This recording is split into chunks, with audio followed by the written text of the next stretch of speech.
G'day, Lee and AJ here. Today we're going to be talking about transmissions. What do you got there, AJ? Well here, Lee, I've got the dual stage transmission jack. What have you got in front of you? This right here is the vertical transmission stand.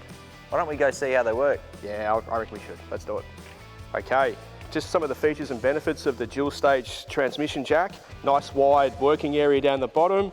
We've got the lifting pedal, a release pedal to lower the ram.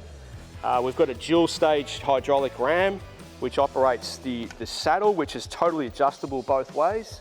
We've got a safety chain to secure the transmission to the saddle, and we can also use the adjustable brackets here to grab hold of the transmission. Now over here, we got the vertical transmission stand. It's quite a basic product, but it's very, very effective. You got wide wheels for good stability, a foot pump to jack up the saddle, and then the release valve to lower the saddle. It's rated up to 500 kilo. You've got your handles here to relocate. Let's see how it works. AJ, how do we get started, mate? Well, it's pretty easy, Lee, but we've got a couple of things to cover off before we start, mate, and they're related to safety. So, first thing really we need to do is make sure we've got a clean working area that's nice and clear, that you can get a clear run in and out. There's no junk on the floor or debris, and we've got a really flat working surface. Let's not overload this. We're going to make sure that we stick within the 1,000 kilograms.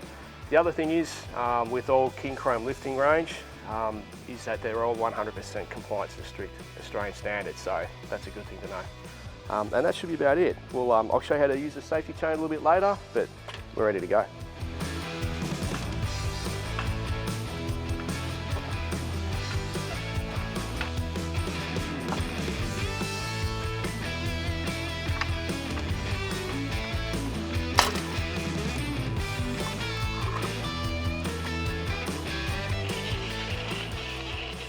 Well, AJ, it looks like we're nearly ready to take the transmission out, so it's probably a good time to show the benefits of the vertical transmission stand. There's plenty of different uses for this. We can support the back of the gearbox. We could also use it as a bit of a tool support, so you don't have to go to the ground to grab your tools. You can have it on a tray. Also, car parts, you could place them on there too. So some great uses. But we need to start unbolting this thing out. How do we do that? I've got absolutely no idea. Maybe it's time to bring in the professional. Let's go get the mechanics.